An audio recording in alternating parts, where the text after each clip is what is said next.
Oh, thank you for coming today. Today, Senator Heinrich and I will introduce legislation to clarify that anyone convicted of the charge of domestic violence should not be able to purchase firearms. That is currently the law. However, due to this domestic violence loophole, the gunman in this week's tragic shooting in Sutherland Springs was able to obtain a firearm that he ultimately used in this horrific event. Now, outside of the military, domestic violence charges are sent to the National Instant Criminal Background Checks, or the NICS system. But since the military has no defined charge under the Uniform Code of Military Justice for domestic violence, convictions in military courts have gone unreported. This egregious oversight has allowed individuals such as the Texas shooter, who otherwise should not have been able to legally purchase a firearm, to do so. Now, for those who say this is currently the law, we don't need to change anything or clarify. Since the modern recording or the modern record keeping for NICS began in 2007, there has only been one instance, just one instance of military reporting, such as reporting a charge like this to the database. The military during that time has reported, I think, 12,000 people being dismissed or discharged with a dishonorable discharge.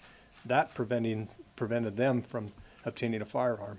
But just one report, just one from 2007 until today, or through 2016, of anybody of a domestic violence charge.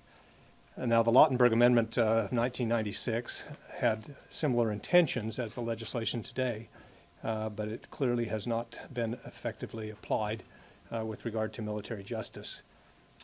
As I mentioned, the Uniform Code of Military Justice does not include specific crimes of domestic violence, which complicates full cooperation between the military and the Department of Justice.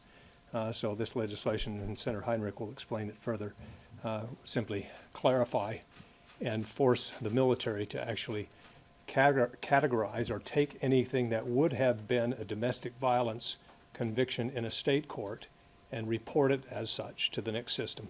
Senator Heinrich. Thank you, Senator Flake. And I just want to start by saying how our hearts go out to the families and friends of these victims. This is something we've seen all too often in our country in recent years.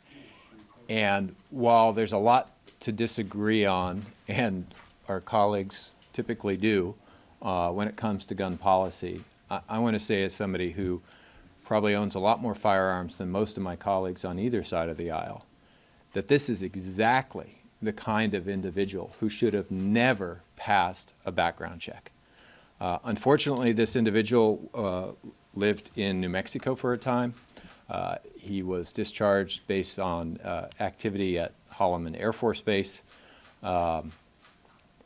that should have been absolutely disqualifying to be able to purchase a firearm in the first place. We have seen from the data that clearly the intent of the original Lautenberg Amendment is not being implemented effectively, and I think this legislation creates an effective procedure and clear lines of authority and oversight to fix that problem, including an audit by the IG and the GAO that will certify that this is actually getting done now.